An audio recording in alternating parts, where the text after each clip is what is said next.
Good evening, everyone. The time is 6:30, and I would like to call this regular session of Chardon City Council to order. If you can, please stand and join me in the Pledge of Allegiance. I pledge allegiance to the flag of the United States of America and to the republic for which it stands, one nation, under God, indivisible, with liberty and justice for all.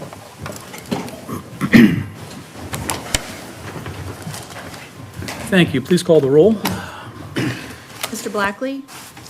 Mrs. Chuha? Here. Mr. Graw? Here. Mr. Loco? Here. Mr. Martin? Here. Ms. Means? Here. Mr. Molesky? Here. Welcome to everyone. Welcome back to Ben. Glad to be back. Little getaway.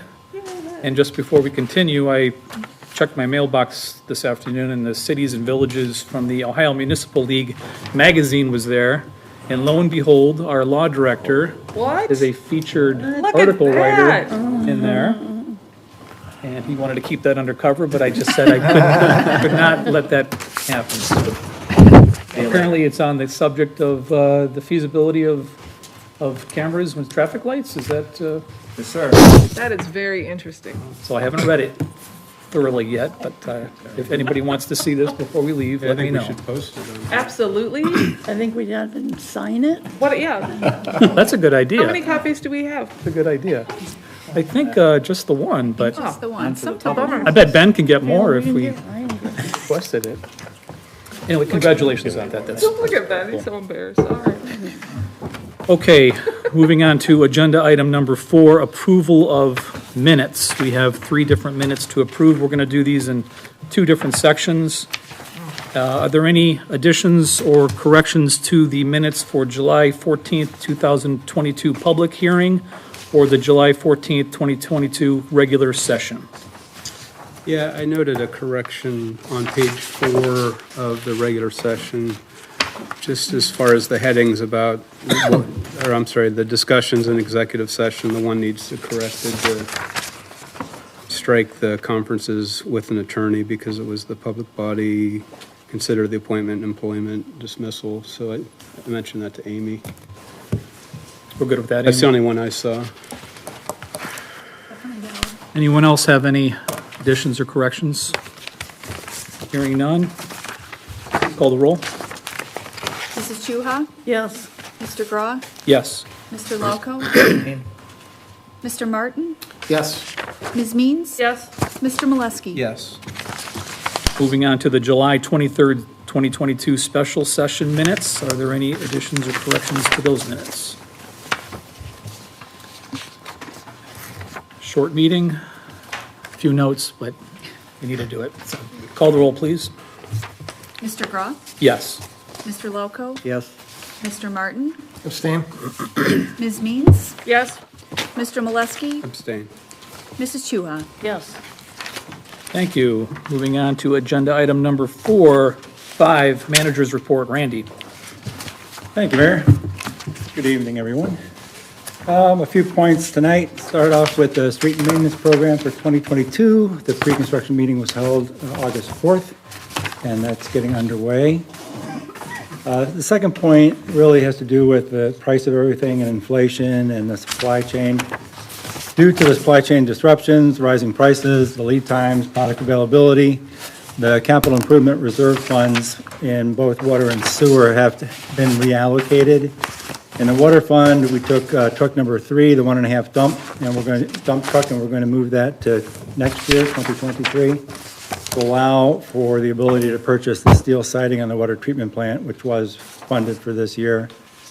And then there's multiple items in the sewer fund that have either been postponed or the total quantity reduced in order for us to be able to purchase and fund the Burlington lift station generator, the increased cost of an HVAC system, and then the Burlington Woods pump station upgrades that we talked about at the last meeting that was not on the original capital plan.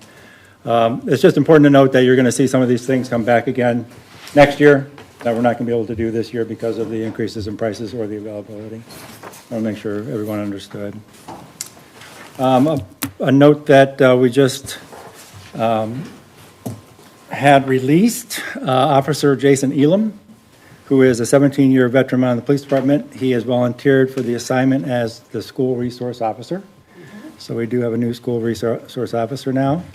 In September, Officer Elam will attend specialized training specific to the functions of being an SRO. And Sergeant Carlson will mentor him as he transitions into this new assignment, starting here in the fall when the school year starts.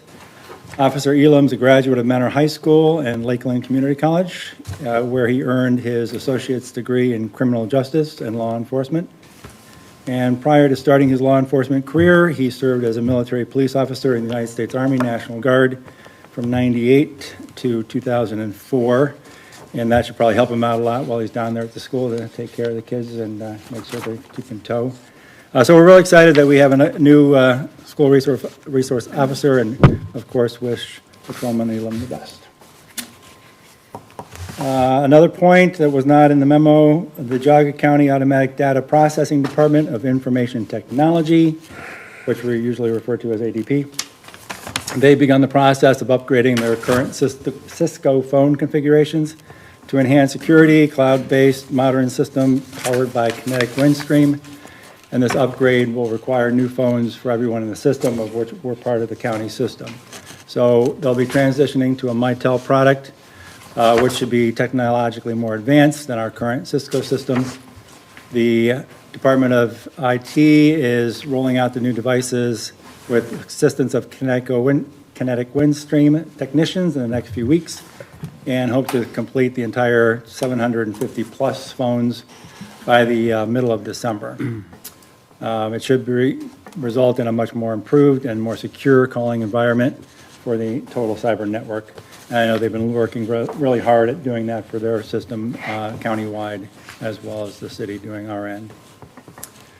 Another point, the mayor and I were interviewed on NPR's Get to NEO, a Leader, Sound of Ideas series on Tuesday with Gabriel Kramer. It's a half-hour interview, and it can be heard on IdeaStream, public media website. I have had several people actually come up to me since then and say, hey, we heard you, it was a nice job, you represented the city well, so thank you, Mayor Groff, for doing that and being on there too. Of course, thank you. We also received notice today that the Foundation for Geauga Parks approved the grant application for $2,500 in order to purchase materials needed to improve the walking trails at the Chardon Living Memorial Park. I think we talked about that several months ago, that Adam was going to write that grant. Thank you, Adam. And submit it to the foundation, who are getting more active in all the different parks throughout the entire county.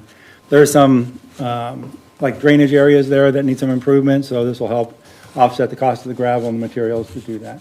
So we're happy to get that news today. Moving on to public works projects, I do not have any update on the Maple Highlands Trail Extension Project Phase 2.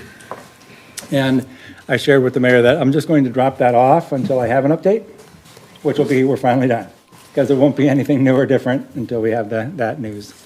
So I don't have to keep repeating that bullet point.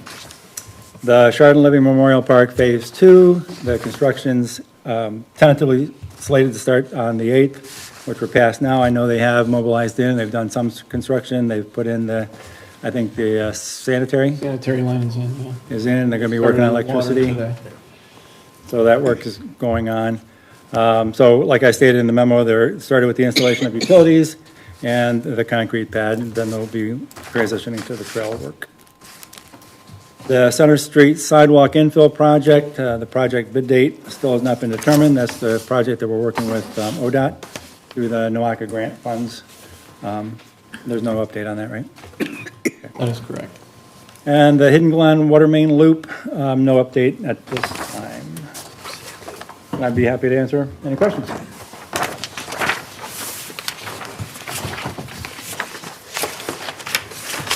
Questions for Randy? Thank you. Very good, thank you. Thank you, Randy. Moving on, agenda item number 6, Planning Commission report. Andy's absent. Daniel, do you have anything on that? Very good. We met on July 19th. There were 2 items on the agenda. First item was with, is it Triban? Triban. Triban Investments about Park Avenue Muse They were seeking an extension for their concept plan, and we did grant that extension. Additionally, we met with Rick Summers for Thistle Creek development, and they were requesting a sign deviation to go from 6 feet to 8 feet. And based on the type of sign and how it was going to work, it made a lot of sense. So we did approve that deviation, and that concludes my report. Any questions for Dan? Thanks, Dan. Agenda item number 7, council committee reports. We'll start with Park and Rec Board. Deb and Kyle, but I think that it's going to be Adam, is that right? Yep, I'll take it. So go ahead, Adam. Good evening, everyone. The Park and Rec Board met on July 18th at Mel Harder Park.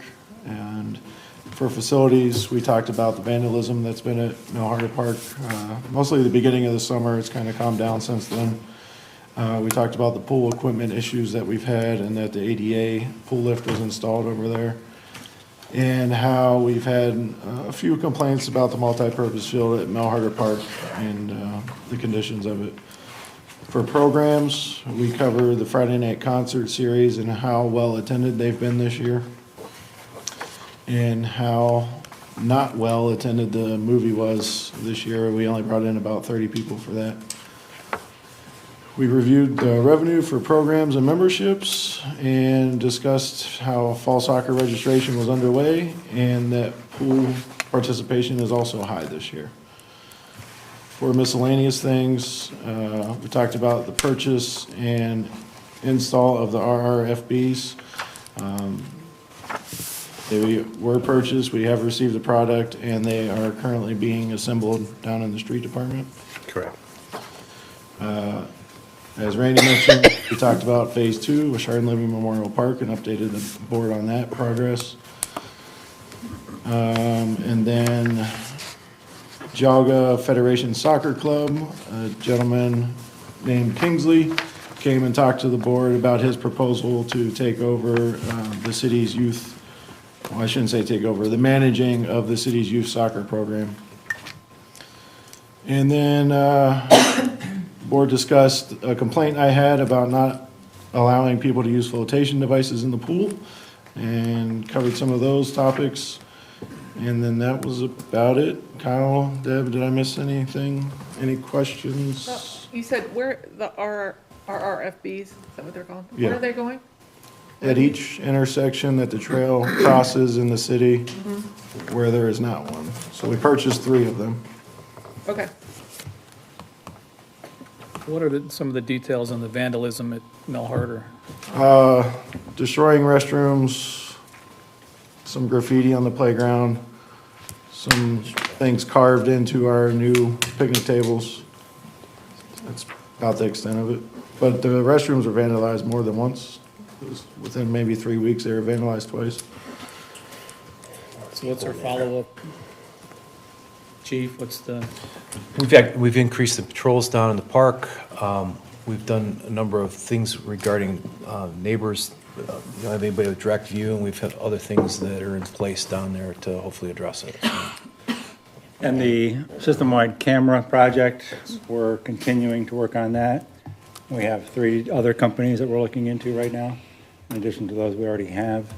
So once that is in place, then the cameras would be down there. That might be helpful as well. The complaint about the field condition, what was that in reference to? The multi-purpose field in the back, I guess you would say it's having a hard time growing thick grass. It's kind of spotty grass. And this spring, we had a lot of rain, so it was pretty wet back there with the lack of grass and all the rain. It was pretty muddy, so it was rough conditions for soccer, which is mostly what's back there. Is this So in regard to that, year 2 or 3 on the field? Year 2? It was built in 2020. And I know we didn't play on it that whole Right. season, that whole growing season. So I guess playing season-wise, it's year 2, last year and this year.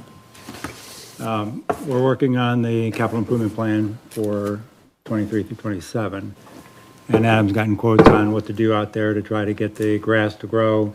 And then we also walked it with Doug and with Paul to see if we can take care of some of those drainage issues.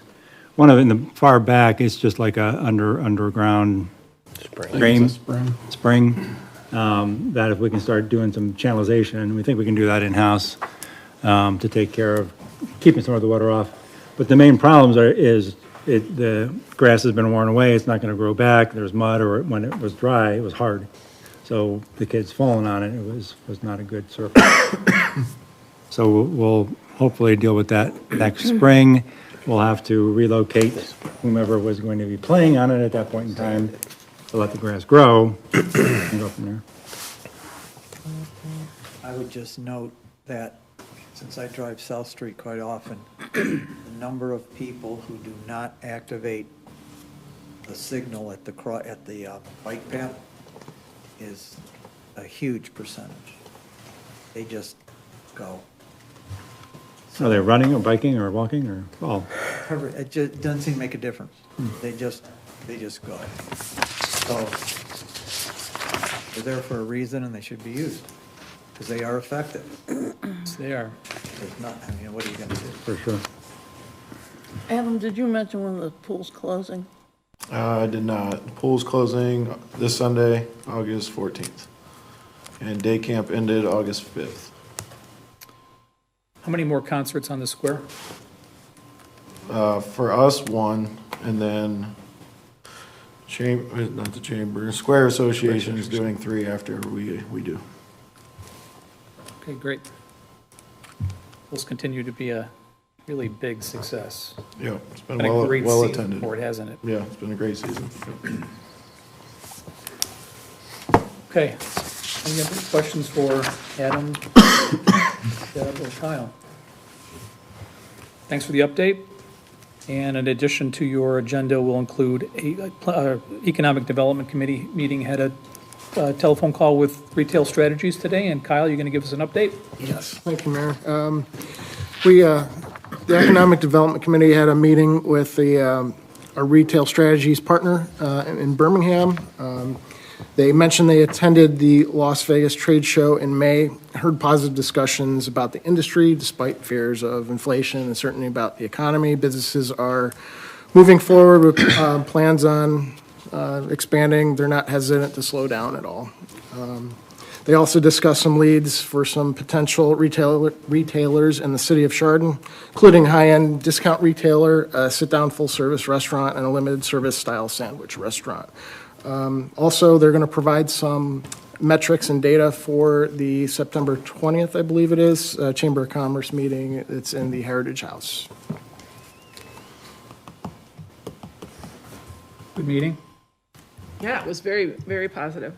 Unfortunately, right, when they're negotiating and they're talking to folks, it's all confidential until it's not, so we can't share any of that, but it was very positive. They're doing work for us.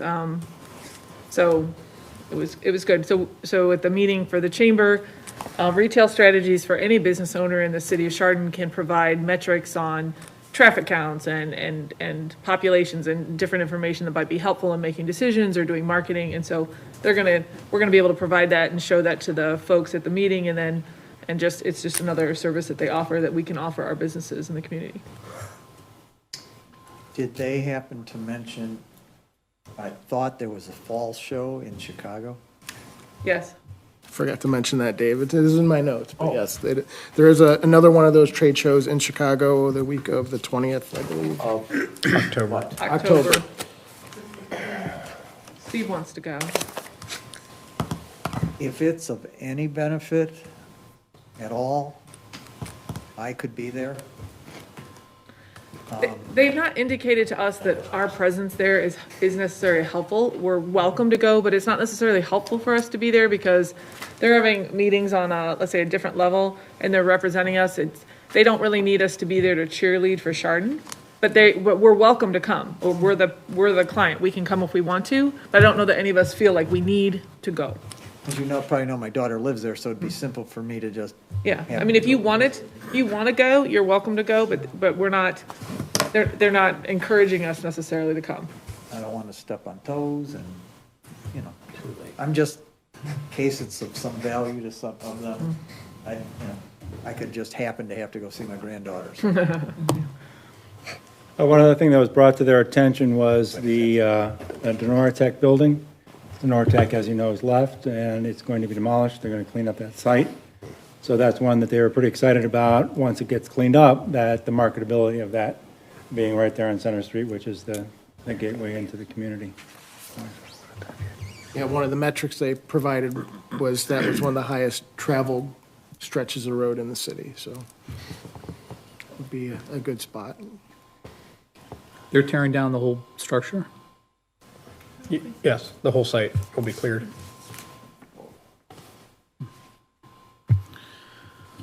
All right, thanks for that update. Any other questions for Heather or Kyle? Good news all around. Okay, moving on to agenda item number 8, hearing of persons before council. We have 2 this evening. We're going to start with Lauren Luoma. Sorry, I have a softball game after this, so sorry. Hey, Lauren, you guys could stand over there by the mic. That would be helpful. Thank you. I'm Lauren Loma. This is Char Cookta. We're the new co-owners of Your CBD store Chardon. We came to ask if we could use the space located behind the building that we're in on Cherry Avenue, the green space on the corner. We just want to have a small event. If anyone's familiar with the Hessler Street Fair back in the day downtown near Case, similar to that, not as big, but just where anyone throughout the street can do a pop-up tent and kind of join us as a little vendor show on the corner. Obviously, we all know it's prime location, great frontage for something. That's pretty much all we're asking for. I did print off some statistics about small businesses and what we need to do to strategize to keep businesses here and local. I'm sure you guys don't want to hear all that. We just kind of want to know, get a decision if we can. If anybody has any questions, I can answer. How many people do you think are gonna be out there? How many folks pop up? And did you have like a date that you were looking at? Sunday, September 18th. We did do 10 by 10, measured 10 by 10 areas, which is, there was opportunity for 40 vendors. We've been doing the Chardon Market on Saturdays, which has been really, really good, and a lot of the other vendors were interested in doing the event with us. Okay. We covered trash because we have a dumpster that we share with Zeppies. We're going to do the cleanup ourselves. I did talk to Jim Vetty, I think, the property manager for Mark's, and he said he didn't seem like it would be an issue if we needed to extend parking over there because Sundays, a lot of the businesses are closed in that area. I'm trying to think what else. There was other questions I know Randy had asked, but I think I kind of laid those out in the email. Yeah, we'll have an agreement, and you said that would be fine. Yes. We have a template that we can use. The law director would finish that up for us and make sure you have your insurance in place. We did send that over as well. We use the one in Chardon, Steve Abbott. Did you send it State to Farm. Amy? State Farm? Yeah. Was it sent in a separate email or? No, I mean, we sent what you needed to him. That's what I meant to say. Yes, Okay. yes. He said it wouldn't be a I problem. didn't receive it. Yes. I think my one question was about, like, so if people are parking over at Mark's, how do you keep everybody from jaywalking right in front of Sheetz and McDonald's? That's my only, Sure. no issue with it, except for that. I see people not using, Well, I think you see that all over town, regardless of what festival it is. I mean, I see it all the time, but so. you're putting something where nothing's ever been before on, Sure. I think, the one of the busiest corners Yes, in the yes. city. We have the data. So I'm just wondering how you're going to ensure that people are not jaywalking in front of that court. I don't think I really thought about that. I know there's crosswalks there. We are hoping that some people will, like if other businesses do pop-up tents, that they're gonna be parking more on Cherry. We're also gonna ask the tire place if we can use, they have a bigger parking lot too, so to kind of steer away from using Mark's. I don't think I really have an answer for that unless, we could find a volunteer maybe, I don't know, or using a sign, some signage that says, please use crosswalk. Maybe that, even if you did something like that, that was Sure. my only concern Yeah. was that. Absolutely. Did you speak with McDonald's, Taco Bell, Rite Aid, Sheetz, any of those folks? Your McDonald's parking lot would be that's right there, so. Sure. And have you spoken with them? No. No. Do we need to speak with them?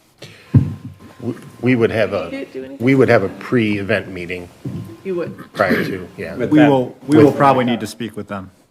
I'm sorry, say again? We will probably need to speak with them. There's, because of the- there are terms and Park- conditions on the donation itself that might trigger some obligations. Great. There's the park, like the park. The property, when it was donated to the village, has terms and conditions on use. Okay. And it's not clear whether this would be a permitted use under the terms and conditions we have. Sorry to bring that on you. That's okay. That's We need to something know to- that, yeah, Yeah. of course. Okay. That makes sense. So what do we have to do, Ben? That we have to check on that I think first the before we? appropriate course of action, if council's in favor of it, they can authorize the city manager to execute an agreement if it's determined to be appropriate under the conditions of the land donation agreement that we have in effect for the property. If you guys want to let it go forward, assuming it's permitted. So we would have the discretion to investigate the issue, assuming we have the green light, we can go forward and report back next meeting. If we don't have the authority, we can report back next meeting on that effect. So you That just- would save them 2 trips. So we need a motion for that. Correct. I'll make that motion with I would just say with what Ben just said, but with the contingency that I would require signage for please use the crosswalk because it's such a busy area. Okay. Yeah, that's fine. Do you want to do I need to do more words? As long as the body understands what I said. I'll second it. Been moved and seconded. Further discussion from anyone on council? Please call the roll. Mr. Loco? Yes? Mr. Martin? Yes. Ms. Means? Yes. Mr. Molesky? Yes. Mrs. Chica? Yes. Mr. Groff? Yes. Thank you. Thank you very much. We'll let you know. I would assume We'll be in touch. we'll be in touch. Okay, sounds good. Have a good night. Thank you. Thank you. Thank you.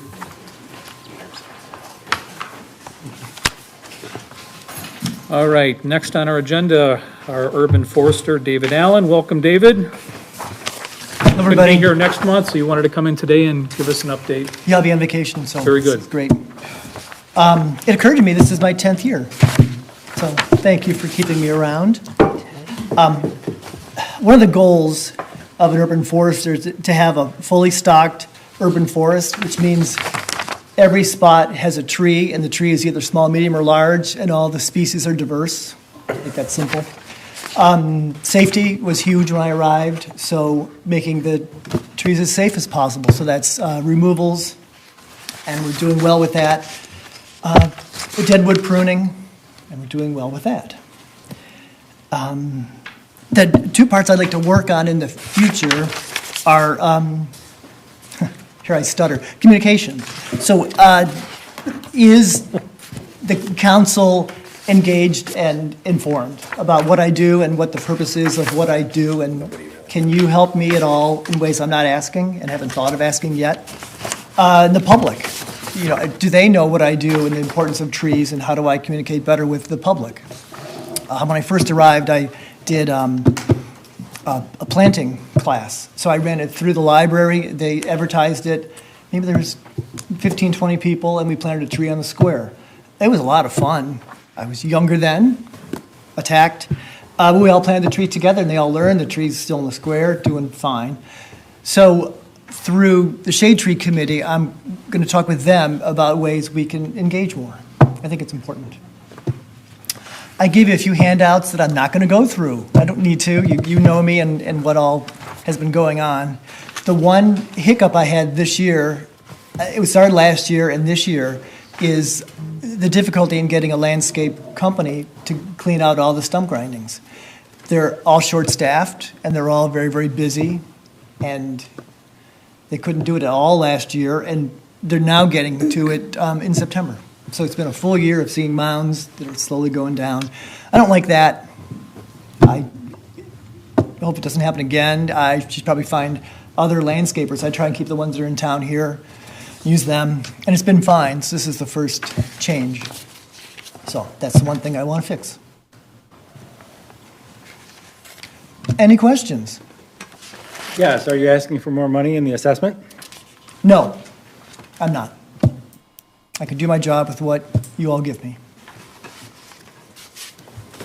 I would like to just thank Dave for his work. That service that we provide. There's a question regarding the health of a tree. Dave comes out, takes a look, reports back to Steve on if the tree should be removed, or if it seems to be able to survive. So it's like there's a service you provide that people might not know about. But, Correct. Have we ever put Dave in the newsletter? In that survey? Have we ever put him in the newsletter? Highlighted him specifically, we have not. I would like to recommend that we put Dave in the newsletter and then talk about some of those What's services. that mean? Oh, it's a picture and all your, your stats. No, it would be like, Yes, this awareness thing. No, but this is you and this is this is what you do. You just said you wanted to be engaged with the community. Yes. And like what Dave just said, that like all my neighbors, you've been to all my neighbors' houses, my sister, everybody's house to talk to them about their trees. So I think that would be a good idea for the city to put him in the newsletter and say, this is the guy and what you do. That'd be great. I would do that. Let me just, I know I should know the answer before I ask the question, but I'm going to ask Amy anyway. Right now, the articles have been due, we're past the article due dates, we're putting it all together. We have time now to get it in the fall, or will this be in the spring? I think we can make, the articles have kind of been completed, but we have time. We have a little bit of time. It won't take And long. you can get something written so we can work on it and put it in? Okay. Sorry. And still for your photo. Sorry. I didn't think it was going to happen that fast. I thought you were going to get till spring, but I love it. Put him in the fall. I'm here That's today. fabulous. I can do immediate. Yeah. Sorry, Dave. That works. I provide that service for a few other cities. So I do it for Willowick and Perry, where typically it's a neighbor concerned with their health and safety of a neighbor's tree falling, landing on them or their garage is typical. And I'll go out and make a report and submit that. Very common. And you have a good group of folks on your committee too. Oh, yes, you joined us. Oh yeah. What? Shut up. Doug. So 40 trees planned for fall planting. Yes, that's my goal. And I don't know why I've been avoiding, but Center Street I've only planted 3 trees at Love Insurance on Center Street. All the rest is open. I think my concern was there's a whole lot going on under the ground. And I gotta be really careful what I do. And we're going to be putting sidewalks in a lot of spots. Right. Yeah. So 40 trees go quickly, but 40. And do you happen to know off the top of your head what the cost is for those 40 trees? Plant, buy, the whole. It's typically $350 to buy and plant a tree, right around there, in the 300s, I believe. Very good, David. We greatly appreciate your work, as Thank you. always. Welcome back anytime. I can stay one more year. Yeah. Look for yourself in the It's very newsletter in the enjoyable. It's fall. still very challenging. So, thank you. Very good. Thanks, David. Okay. Thanks, Dave. Thank you. All right. Agenda item 8B, general public. Does anybody from the general public care to make any comments to city council? Don't see anyone. We'll move on to item number 9, old business. Discuss Brant Stetler Carroll quote. Randy? Or yes? Okay. Yes, if you'll recall, several months ago, Brant Stetler Carroll came and talked about the proposed quote to create a master plan for the Park and Rec. And we went through that whole conversation, and at the end decided that it'd be best to look into the possibility of a joint recreation district, basically that serves the same as the school district. So as a result of that, we reached out to several people and we asked for a different quote from Brant Stetler Carroll to do that work, initial legwork for us. So the quote that he proposed, that he gave us, is in the packet. There's no date on it, but we just received it a few days before we put all this together. That quote's for $13,500. But meanwhile, Adam and I did go to meet with members of the Perry Recreation District. They had started there many years ago. And two gentlemen, Rick Amos and Philip Casella, met with us and told us all about the history there and gave us a lot of advice and words of wisdom on what to do, what not to do in trying to move forward with creating a joint district. Theirs actually was, the genesis was during the summertime having some programming. And that's how they were started. That's what they did for a while, but they've expanded somewhat now. Their funding mechanism is very different and unique, so we were able to hear that. But Adam and I also have a meeting set up with Madison Joint Recreation District the end of this month on the 25th. So at this point, I would recommend the council not take any action on the quote and just let us go ahead and meet with Madison and then come back and report from there if we think we have a way to go move forward or if we want to meet with somebody else and to continue this conversation. I agree. That's agreed. Agree on that. Anyone have any further comments for Andy?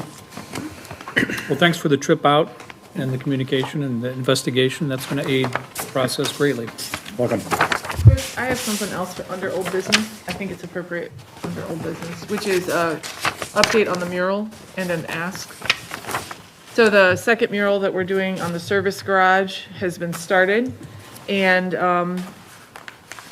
you know, we had special session to approve the design, which is going, if you're facing the service garage, on the right-hand side of the garage door is where it's going to have the Chardon, welcome to Chardon established in the year. On the left-hand side in your packets is this kind of a piece of art. It's in your, it's called vector art. And basically, it's kind of a shadow of a skyline. And what we're proposing, we'd like to make an addition to the left-hand side of the mural, which is on the left-hand side if you're facing the garage. It wouldn't go up all the way, but it would be, and it wouldn't look exactly like this. It's just an example. It would be kind of the skyline, but it would be the Chardon Square buildings. It would be the tops of the Chardon of the buildings on the square on Main Street. Is the garage door gonna get painted? No, garage door, not in the windows, all that's gonna stay there. So we're trying to work around those. And the, anyway, can I borrow this from you? So if you recall, this is our design that we're gonna have. We're gonna have that is going to be, if you're facing the garage, it's on the right-hand side. And so we wanted to add something to the left-hand side. And so Elliot's asking if we can add this kind of skyline of the Chardon Square buildings to the left. Will that sign that you just held up continue to spill over, so to speak? It's probably, no, the words are not going to, but the colors already do, and we'll probably bring like the black line over. I'm gonna leave a little, you know, that's, but no, the goal is to add something else onto the left to make it so it doesn't look bare with something on the other side.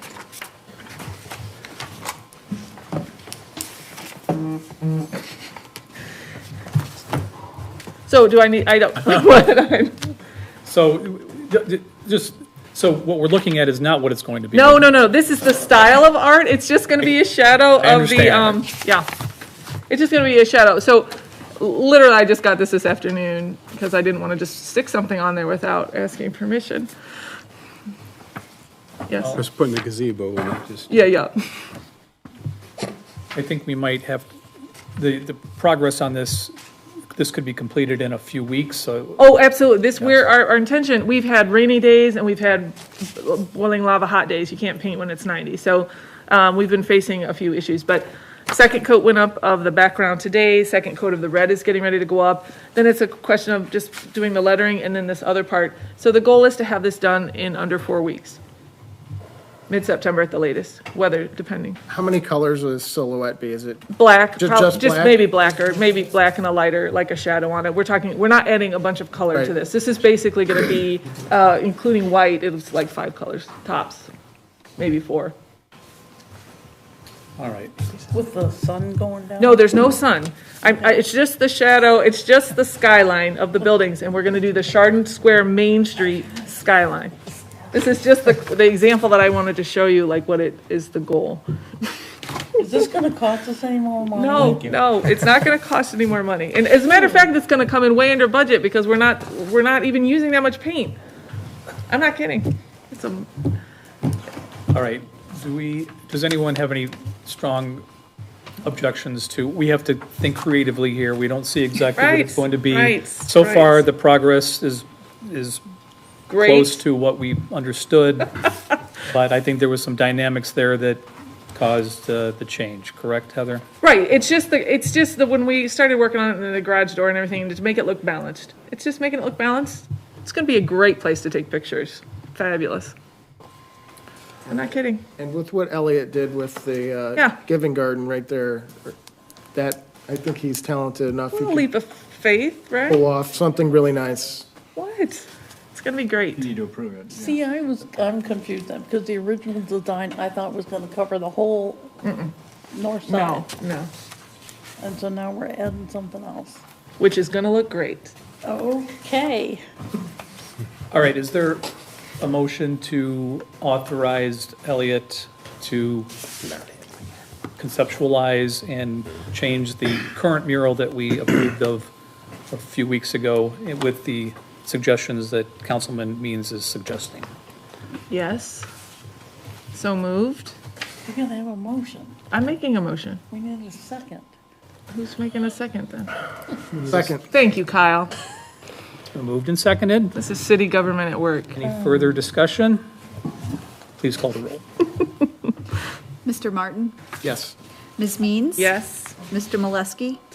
Yes. Mrs. Chuha? Yes. Oh my gosh. Mr. Graw? Yes. Mr. Loco? Yes. I admit the presentation could have been better on that, but thank you for that, folks. Well, thank you for continuing your The beautification of Chardon, you're welcome. Very good. Moving on to new business.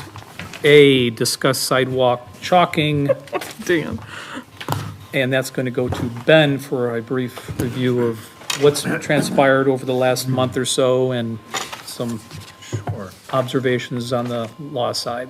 Thank you, Mr. Mayor. I appreciate it. And I want to thank everyone from council for reading my memo that I put together initially on this, but I guess for the good of everyone, I'll try to highlight some of the legal considerations that deal with regulating chalking in a public space like a sidewalk. First, there's the issue of if you're going to prosecute someone for chalking, one, you've got to identify a crime, and two, you got to find a criminal.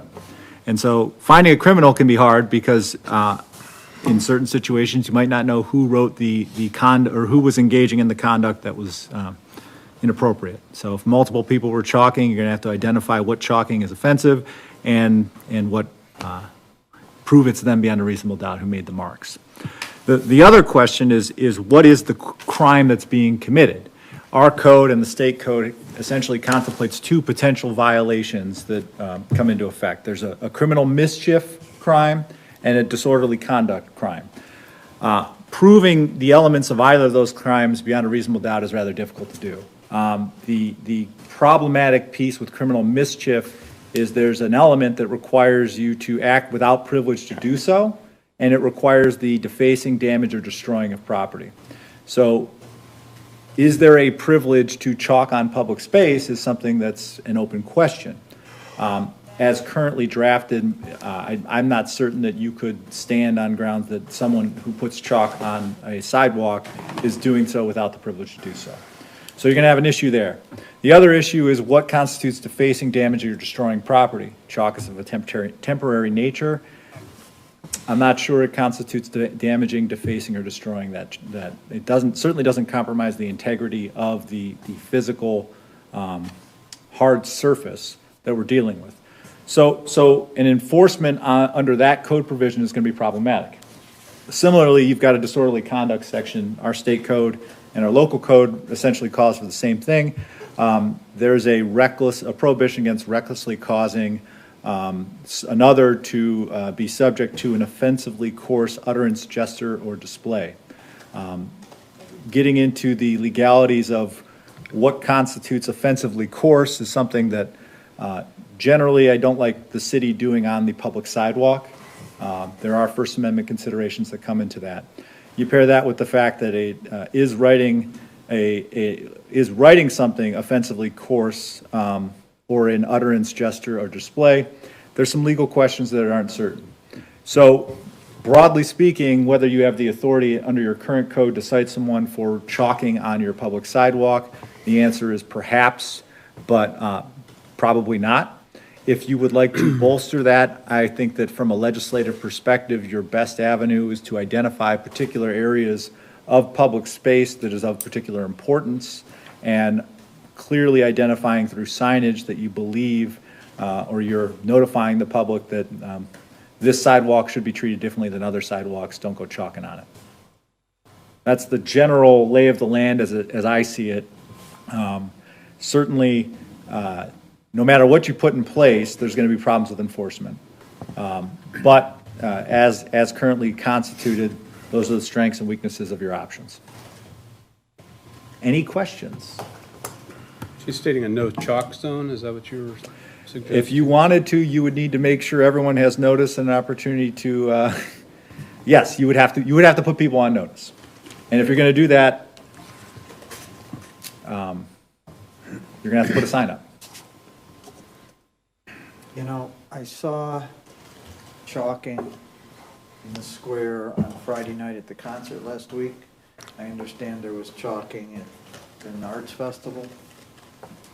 I personally don't like to see chalking on the brick, on the deck, you know, the engraved bricks around the bandstand. But my biggest concern is the offensive language that was left in the square.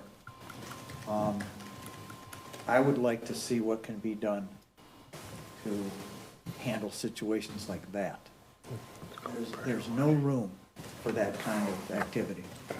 And for us to have to bring in staff to clean that off because there was an event the next day is, there's just no call for what went on. And I'd like to see what we can do in that respect. I'm not into anti-chalking areas. I'm more concerned with what was left. There is, poor judgment was used by those individuals. There is no frequency of this occurring. And if this was something that we're talking about the 5th and 6th and 7th time, then I would be more likely to look at something. But Ben's going to be the first one to tell us they can, for the most part, write what they want down there, draw what they want. It's protected. It could be considered art by some. And I don't think we have a whole lot of, the best thing that took place was with an event coming up, Heather reached out to the event coordinator and just said, hey, we had an issue and we'd like it not to happen this way. And she told Heather, guess what? No chalk. We'll just abide by what you want to do. I'd like that approach much more. But if the frequency changes, Dave, and we get into something that Ben can help us with, then let's pursue it. I agree. I have no problem with that, but I just want to make it clear where I was coming from, what I found offensive is what was left there, not the fact that there was chalking on the sidewalk. Understood. Kids want to chalk during a Friday night concert. I'd rather they not be on the brick, like I said, but they're on the regular sidewalk. But I don't want to go overboard and put signs up and you know, I absolutely agree, Mayor, with your approach. I'm not in favor of any additional signage on the square. If anything, if we really needed something in the sign box, piece of, but nothing that would be posted alongside the sidewalk or anything like that. So we're getting it out tonight to folks that we are not saying you can't use some chalk to draw flowers and so on, but please limit things that might be offensive. But I appreciate the work Ben put into looking into this because we're facing some issues that are a little different. I know there's conflicting rights and it's going to be tough. But I think we need to preserve our square, make it welcoming for everybody at any time. And to me, that is the #1 goal. Any other comments? So I'm with Dave on that.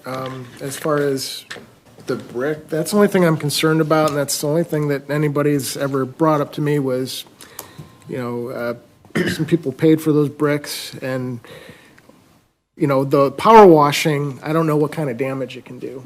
I don't know if we have to keep power washing or washing those. I did look up, and Ohio University has an admin code that says, look, we respect your First Amendment rights. You could chalk as long as it's water soluble and could be washed away by the rain. Just don't do it on brick for some reason. I don't know if they have a reason for that, but I'm not an expert on materials, and I don't know what effect power washing has on bricks, but that's the only thing that I kind of had a concern about as far as chalking goes. That brick gets power washed, Randy, what, 2-3 times a year probably, festival? Definitely after the festival and then as needed, yeah. Paul, I don't know, I've not certainly noticed any damage, and that brick's been there a long time. Yeah, okay. So I don't know if there is. I don't know if it's wearing down the lettering or. No. I don't know. The brick on Main Street sidewalk was probably older and more established than that in the square, and that gets done, like Randy said, at least twice a year. I think the brick in the square is older than the brick on Main Street, I think. Those were all reset over just about 3 years ago by a local contractor, and the ones that were there's been a number added over the years too, but the ones that were legible were replaced. I know, but I'm saying some of the bricks inside the square are older than the brick, right, Randy, than on Main Street. I think the Main Street project came after the major brick project. Debbie, help me here. The ones around the bandstand were done in '93. Because I was pregnant with our second child, and I wanted to. And Main Street was redone. That was a pressed brick originally, which was really just concrete, if I remember correct, and it was very pillowed. And then the city came in and removed that and put in what's there today, which I think came after. But yes, I know some have been replaced. Yeah, most of the ones that were replaced, to answer your question, we don't see any major deterioration in the brick. We're not doing it monthly, weekly, it's really twice a year after festival, and so we don't see it. But yeah, the ones that were cracked and physically broken were replaced. Okay. Ben, thank you. Thank you. Agenda item, new business 10B. This is going to be discussed with Councilman Means. Thank you. I met with Dave Jevnikar, GTV, on July 19th. The council representative for the city to GTV. The main purpose of my meeting was to tour the facility and also talk about a letter that had been sent out to GTV on July 8th from the city. This letter was an ask for some financial reporting, an ask for proof of insurance. Those are things that were part of the contract that we have with GTV that we hadn't received yet. And prior to the meeting on July 19th, Mr. Jevnikar had provided those, so we were all up to date. The third issue that had been outlined in the letter was talking about the streaming service.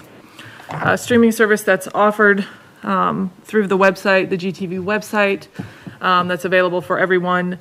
We talked about this and are concerned about the streaming service that's being funded by a couple of communities, ourselves included, but being available to other communities, including those that no longer financially support GTV.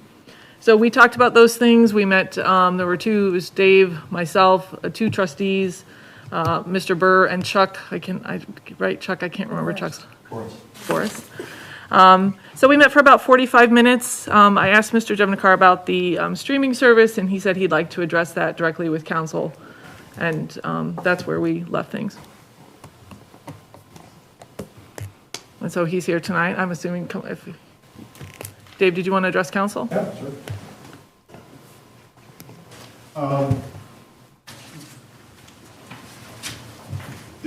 called an update, so I guess one of the questions I was going to ask you, oh, that's not going to work.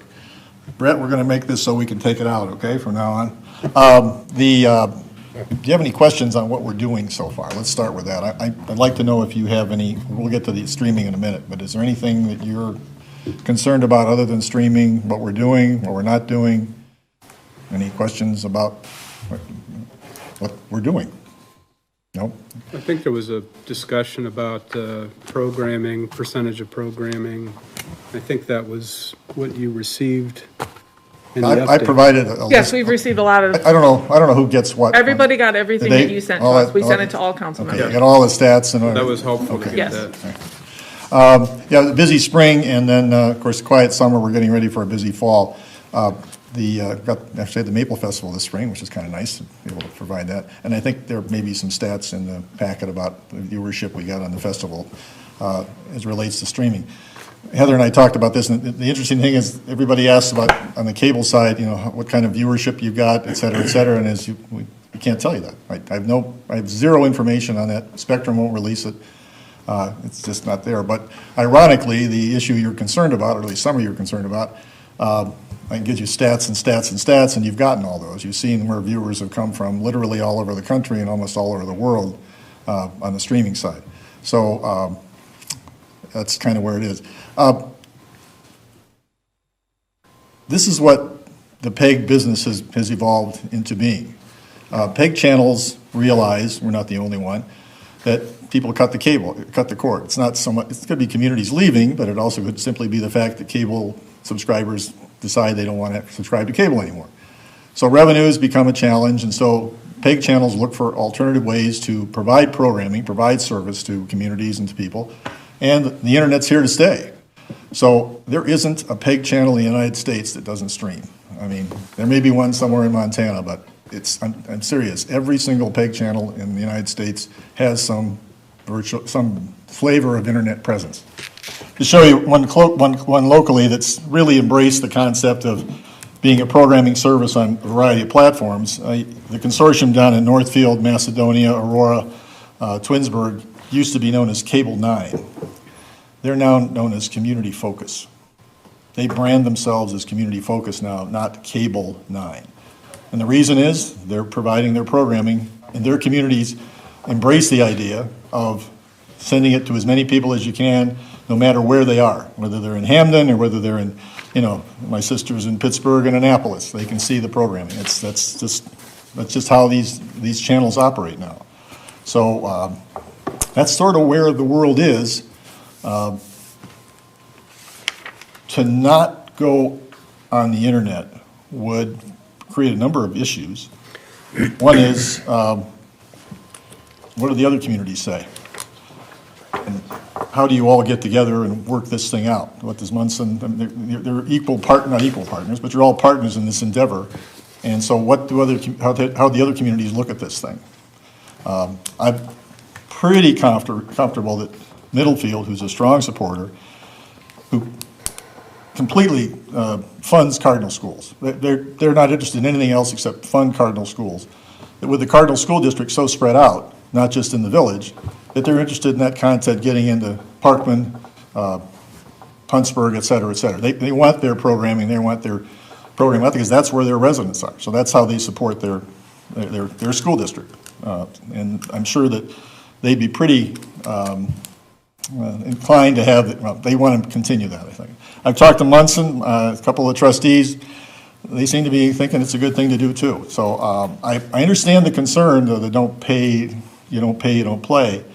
But when you look at other concepts that the city is involved with, whether it be the incredible funding that you put that park together and fund the park all year long, and the number of people that attend concerts, come here from out of town, they're not city residents. They're enjoying our park, and yet the city's funding that, paying for that. Same thing could be said for the theater. A number of people, not city residents, use the theater, will use the theater. Yes, they come in and eat and all that stuff. I understand that economic spin. But again, the city is funding those types of things. So I sort of look at the internet side as a great way to market Chardon, to get the ideas out, to communicate with expatriates, to be, sort of in the stream of what's going on now in the world with the internet. Dave, can you remind us which communities are funding? Where do you get your funding from? Munson, Chardon, the city, and Middlefield. Okay, so on your website it says Burton still, but Burton is not. If it does, that's a mistake. I tried to take them out in every spot, and I probably missed one or two. Okay. Yeah, in fact, I saw John Stoddard today at Jersey Mike's. He's the superintendent at Berkshire, and they're going through the whole new school thing over there. They had their big open house the other night. Didn't cover it. We're not there. They're not funding us. We're not programming for them. So you said there's 3? 4. Sorry, could you? For the city, City, sure. Chardon Township, Okay. Munson Township, and Middlefield. By the way, you all look fabulous with these new cameras. I mean, Paul looks stunning, and so does Dave. Just marvelous. I was watching the meeting across the way. We're streaming that, by the way. That's on the internet. And the cameras allow us to do that, and they really look good. So, any other thoughts or questions? Does any funding come at all from somebody selecting on demand on your website? No. You get no funding from that? No. When your idea, where you're going is paywall. No, I'm just asking No, if you get any other revenue besides those 4. Right. And if you go with a paywall, and the Chardon schools are looking at that for some of their sporting events, the issue there is the cost to have the paywall, the overhead to run that, versus the revenue that comes in. And is the programming compelling enough to make you more money than your costs are going to be? And that's an unknown. That's just an unknown. Most PEG channels aren't doing pay services on video on demand. Mm-hmm. It's not impossible, but you have to decide pricing, which council meeting is somebody willing to pay for and which they're not willing to pay for. Mm-hmm. What concert, what do you charge? I mean, some things obviously are more attractive than others, probably a high school football game, for example, but a middle school concert, again, would somebody be willing to pay for that? They'll watch it, but would they pay for it? And that's not uncommon. I mean, we all know how the internet works.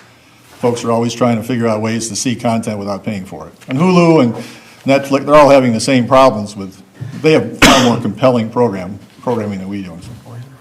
So on your website, it has a blurb on the right-hand side that says Hamden is now keeping their fees, but then it shows how somebody from Hamden can get and watch programming, right? Well, it shows how anybody could. Right. What's the point of having now Hamden is keeping their fees or Hamden's keeping their fees? Is it just to shame them? To explain to people why, when we get calls, what's going on and why it is. I mean, I could take it off if you want, but that's. No, I'm just curious. I just saw that. I went looked at the website today and I saw that on there and I just was wondering what the purpose of that was. Explanatory thing. Burton, we have the same thing for Burton. So if the city were to say, we're going to cut off our funding if you don't turn off the option to stream, would you turn off the option to stream? I don't know. Okay. I mean, then you're not participating in the exercise. That's the. And then we'd have to decide whether we continue to program with Chardon Township, Munson Township, and Middlefield. Understood. Was that a stipulation in the contract? I don't recall that. It is not. Okay. No, it was not. The contractual obligations have all been met. Okay. And Dave and I talked about when the next reporting is in September, So by it's like just an September. ask we It was have. an ask. That, I guess, who put together the ask? I don't recall being part of that. Chris, you want to address that? You can address that.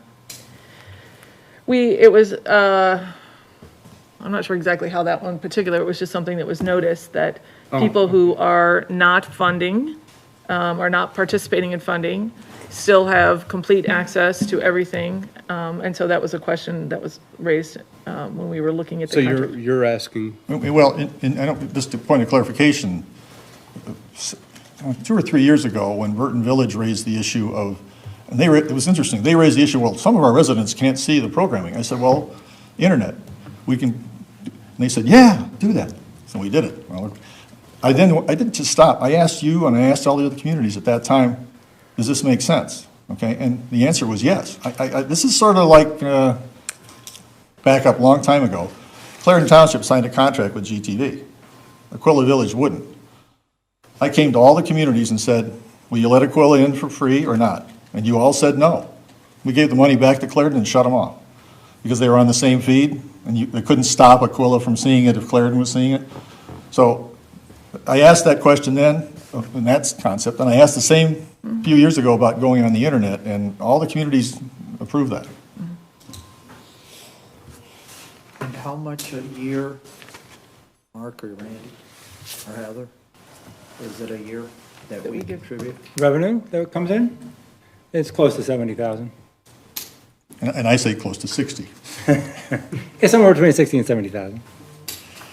It's in the high 15s, low 16s per quarter, times 4.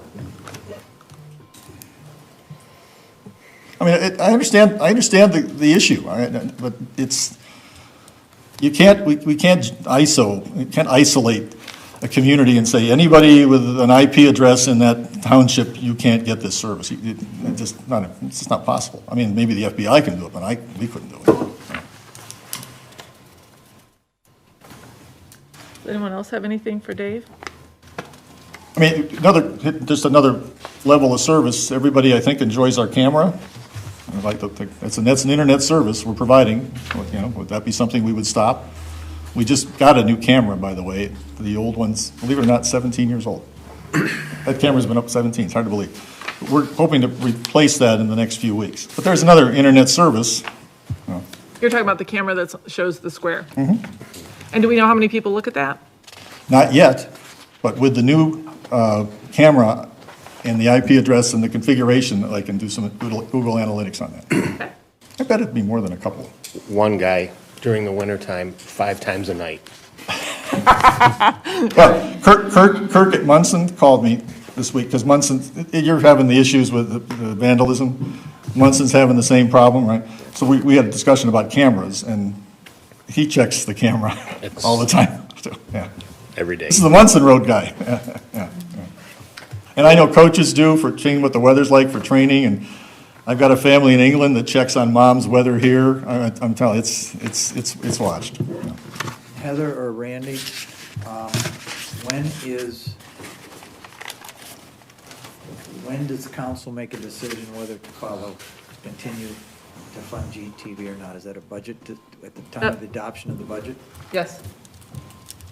Right, I was asking when we Well, that'll started be another last year, contract, right, right. that'll, renewing the contract, and that'll start relatively soon, sometime soon, in the next couple of months, I would think, right? Back to your original question, Dave, about the money, 70,000 was budgeted, and year-to-date, 31,785 and 27 cents, which is 45.41% of that has been received. And I haven't looked at the contract for a little while, but it's January to December. It's a calendar year. Yeah. And it just, out of that 31, whatever it was, 14 went into the ceiling here. Ballpark. Well, I think we should continue it. I understand the concern, but I think one more thing. I talked to Avon Lake years ago about this, because, again, the internet was one of these things, and Avon Lake's position wasn't. And Avon Lake's position was a little different, because it wasn't an outside consortium, it wasn't a 501c3. It was actually the city of Avon Lake was doing their own thing. They had a department, and they did the whole thing themselves.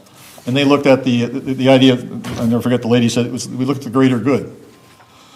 Getting the programming out to as many people as we can, getting information and news out as many people, that's the greater good. And that's where why they put their money into what they were doing, because they thought that was a benefit to their community and to others. And they didn't get into the territorial thing.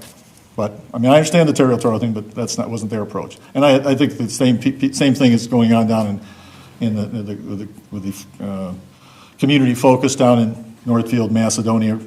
This is not an issue. I mean, it's sort of understood, but the greater good to get that information, get that content out for the schools, for government, for whatever, that's really the way this ought to be. And no matter what platform, get the content out there.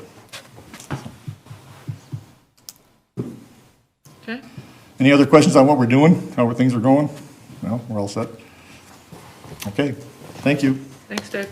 Thank you, Dave. Okay, moving on to new business C, consider all liquor permits set to renew on October 1st, 2020. Ben? Thank you, Mr. Mayor.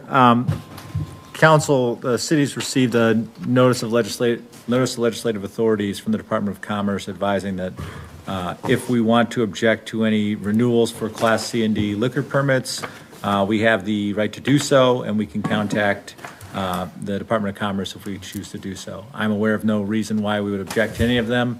I defer to the chief if there is some reason, but there is none to my knowledge. I'm not aware of any problems. We need to take no action then. I always like that. Very good. Thanks, Ben. Okay, moving on to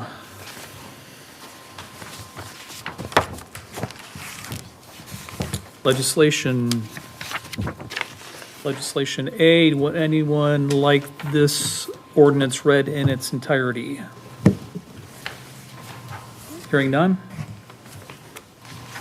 An ordinance amending the city's utility discount program and granting a discount on water and sewer bills to senior citizens and disabled ratepayers. Is there a motion to read this by title only for the second and third time? So moved. Second? Been moved and seconded. Discussion? Call the question? Ms. Means? Yes. Mr. Molesky? Yes. Mrs. Chuha? Yes. Mr. Graw? Yes. Mr. Loco? Yes. Mr. Martin? Yes. Motion carries. Number and read it, please. Ordinance number 3211, an ordinance amending the city's utility discount program and granting a discount on water and sewer bills to senior citizens and disabled ratepayers. Ordinance number 3211, an ordinance amending the city's utility discount program and granting a discount on water and sewer bills to senior citizens and disabled ratepayers. Is there a motion for the adoption of ordinance number 3211? So moved. Second? Moved and seconded. Discussion? Mark? Thank you, Mayor. Members of council, in May 2008, the city passed an ordinance for creating a utility discount program for senior citizens and disabled ratepayers based on total household income. Since that time, the income thresholds have not been adjusted for inflation, and now may be an appropriate time to make an adjustment. To make the adjustment from 2008 to 2022 levels, the CPI-U index was used and would increase household income thresholds by approximately 33%. The table you have before you represents the current household income and the discount percentage and the proposed income thresholds for 2022. Basically, the levels are going from 15,000 at the high end of the discount to about 20,000, and then from about 30,000 to about 40,000 at the 25% discount. Mark, do we have any idea how many people take advantage of this? I believe currently it's around 50 to 100.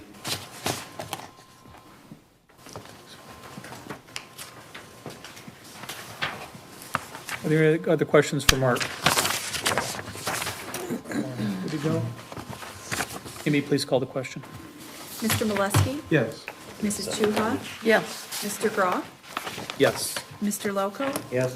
Mr. Martin? Yes. Ms. Means? Yes. Legislation B, would anyone like this ordinance read in its entirety? Hearing none? An ordinance establishing section 123.28, One Ohio Opioid Litigation Distribution Fund of the codified ordinances of the city of Chardon. Is there a motion to read this by title only for the second and third time? So moved? Second. Discussion? Call the question. Mrs. Chuha? Yes. Mr. Graw? Yes. Mr. Loco? Yes. Mr. Martin? Yes. Ms. Means? Yes. Mr. Molesky? Yes. Motion carries. Number and read it, please.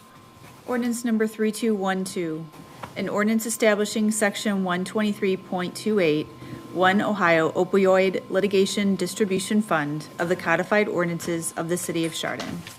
Ordinance number 3212, an ordinance establishing section 123.28, One Ohio Opioid Litigation Distribution Fund of the codified ordinances of the city of Chardon. Is there a motion for the adoption of ordinance number 3212? So move. Second? Moved and seconded, discussion? Thank you, Mr. Mayor. Council, you have before it an ordinance to create a fund for the deposit and expenditure of settlement funds that the city is going to start receiving with respect to the opioid litigation that we and every other Ohio political subdivision has been a part of. I think last year we passed legislation authorizing the execution of a One Ohio Memorandum of Understanding. That memorandum of understanding essentially puts terms and conditions on what settlement funds can be used for. And we have that guidance, and so as the roughly $67,000 that the city's going to start to receive in the near future trickles in, we'll be able to allocate the money in accordance with the plan. This simply gives us a place to put it, track it, and make sure it's spent the right way.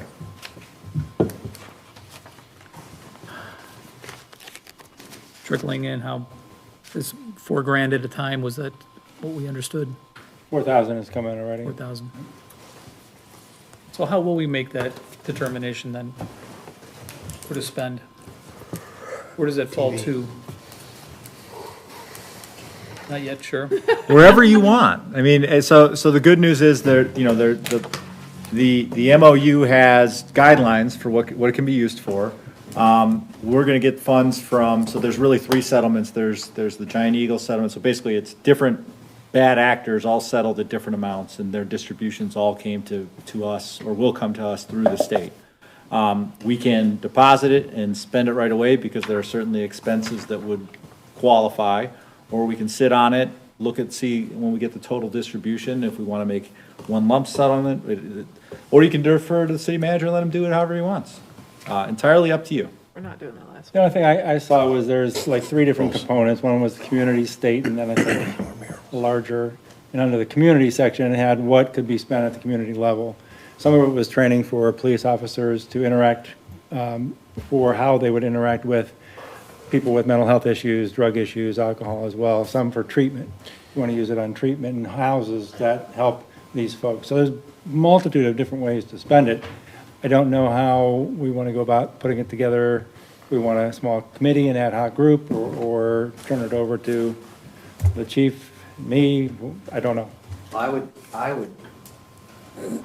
suggest that as you put the budget together for next year, you'll determine how much you think you're gonna get for 2023. And I would think staff would come forward with some recommendations. Do we know from the suit how much we're gonna get per year? I do not. No, it's a little,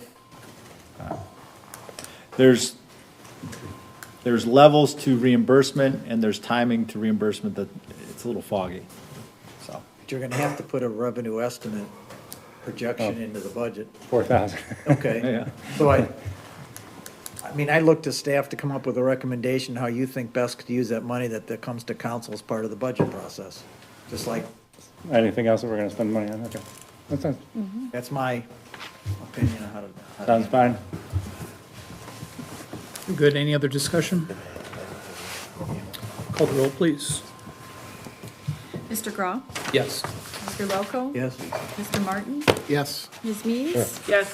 Mr. Molesky? Yes. Mrs. Chuha? Yes. Thank you.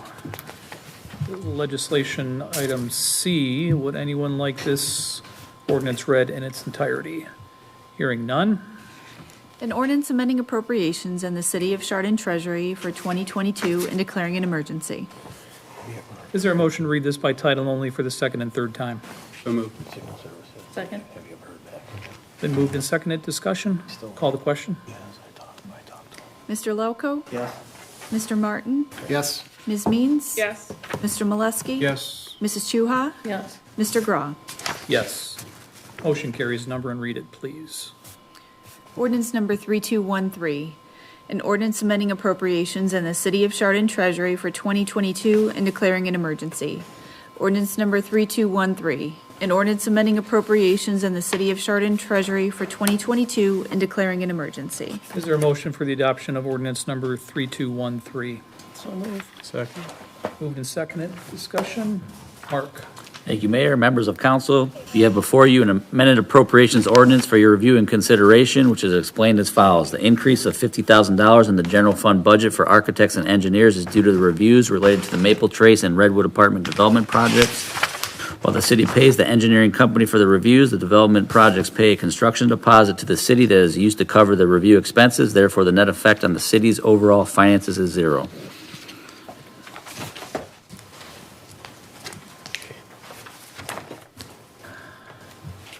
Are there any questions for Mark?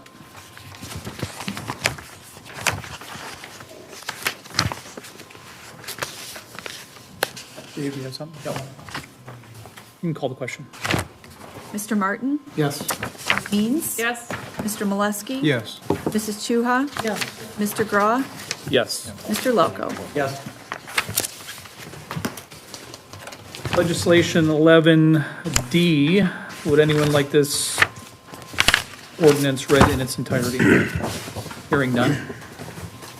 An ordinance authorizing the city manager to enter into a lease with Jeffrey Traffus and Katie Traffus or a corporate entity which they control and declaring an emergency. Is there a motion to read this by title only for the second and third time? So moved. Second. Moved and seconded. Discussion? Call the question. Ms. Means? Yes. Mr. Molesky? Yes. Mrs. Chuha? Yes. Mr. Graw? Yes. Mr. Loco? Yes. Mr. Martin? Yes. Motion carries. Number and read it, please. Ordinance number 3214, an ordinance authorizing the city manager to enter into a lease with Jeffrey Traffus and Katie Traffus or a corporate entity which they control and declaring an emergency. Ordinance number 3214, an ordinance authorizing the city manager to enter into a lease with Jeffrey Traffus and Katie Traffus or a corporate entity which they control and declaring an emergency. Is there a motion for the adoption of ordinance number 3214? So moved. Second. Moved and seconded. Discussion. Steve? Good evening. This space is where the Geauga Maple Leaf was in the Old Village Hall. The Traffices are looking at doing a candy shop. I believe they're here this evening. If you'd like a little more detail on what they're planning for this space, but they are here this evening. I'd much rather them explain what they're doing than me try to butcher through their thing. But they've been working with Vic Cizek about leasing this space, but it would be for a 5-year lease, essentially. Yeah, would you mind coming up and giving us the welcome? Hi, thanks for having us. So we want to put in a candy shop in the square. We want to keep it very vintage and traditional. You want to talk anything else about it? You could probably just do our letter of Okay. intent. I think it described it I don't know if you got this letter of intent, but at the location of 101 South Street on Chardon Square, we would like to operate a candy store. Being members of the Chardon Square Association, we would like to bring the Chardon Square and the community a traditional candy store that represents and provides a nostalgic vintage feel. We will sell candy, slushies, board games, puzzles, cotton candy, and have a popcorn machine. And this is not your first venture into food service as far as... No, it is not. I have been running food services for 15 years, very successful in business, and Katie's has a flower farm since 2018. Yeah. Jeff and Katie have been very active, strong members of Chardon Square. They joined, jumped in, they help with everything. Katie helped start the Giving Garden with plants. She was the person who helped grow vegetables to get that started. You owned some Dairy Queens, right? Yes. Mm-hmm. That really hasn't benefited us yet. I haven't seen that coming our way. But well, King Cone's here though. Right. But solid. Like, I think we'd be really lucky to have you guys on the square. I think you would bring so much. So I'm very excited about this for you. We are too. Will you have jelly beans of some sort? We will, yes. Okay, that's. Kyle was talking about that earlier today. So yeah, that was just like the one thing. Plenty of chocolate. Yes. And so what would be your timeline for getting open? Like, would you have we would love to be open October 1st or sometime in October before Halloween. As you know, the Chardon Square Association is looking for a person to donate candy, so I think you have one now. But if we could do it by Halloween, be great. If not, if something should push us back, definitely by Christmas. But soon, sometime Yes. before the end of the year. Absolutely. Have we chosen a name yet? Sweets on the Square. Oh, get Nice. out of it. Nice. Look. It's perfect. Really good. What? Well, it's perfect. exciting. It really is Stop it over there, exciting. you guys. Bad seats. We appreciate you coming in tonight. Thank you. Appreciate Thanks your for having presence us. in Square. Yep. And look forward to going in and getting some Smarties. And what did you want? Jelly beans. Jelly beans. What flavor though? Any of them, even licorice. Just a point, also, council's original ordinance had, in section 1, it says a 1-year lease, I believe, but it is 5, just Yes. to clarify that. Yeah, that's a good catch. Councilman Chu had told earlier about that. I thought that was a pretty high rent for 1 year. Way to do it. Or the candy. I know, you're good at it. Okay. We're on to, all the question, correct? That's right. Mr. Molesky? Yes. Mrs. Chuha? Yes. Mr. Graw? Yes. Mr. Lelko? Mr. Martin? Yes. Ms. Means? Yes. Very good. All right, agenda item number 12, review of expenditures. I believe that's back to Daniel. Yes. Councilman Blackley and I met here Saturday morning and went through all of them and sent lots of questions over to Mark, and Mark answered all our questions quickly, and everything's in order. It's good to hear. Agenda item number 13, executive session. We do have reason for executive session for the following reasons. To consider the appointment, employment, dismissal, discipline, promotion, or compensation of a public employee or official. To consider the purchase of public property for public purpose or the sale of property at competitive bidding. Conferences with an attorney for the public body concerning disputes involving the public body that are the subject of pending or imminent court action. And the folks we invite into are Amy Day, Clerk of Council, Randy Sharp, City Manager, Stephen Yaney, Community Development Administrator, Paul? Adam. Where's Adam? Adam, you're coming in too. Thank you. Ben Shinaki, Law Director. And Mark Isafano, the Finance Director. So Adam Rogers, the Rec Director. Got that on there too. It's pretty much everybody but Doug and Paul. And that is Was everyone? Paul- I'm sorry, was Paul a yes or a no? I don't think Paul's a no. Okay. Just gonna sit here and look good. Is there a motion to go into executive session? Second? Moved and seconded. Just gonna sit here. Please call the fast, am I? roll. Mrs. Chuha? You look good. Mr. Graw? Yes. Mr. Lelko? Mr. Martin? Yes. Ms. Means? Yes. Mr. Molesky? Right, the time is 7:58. Congratulations, We are in executive session. Absolutely, they were gonna follow it up with something.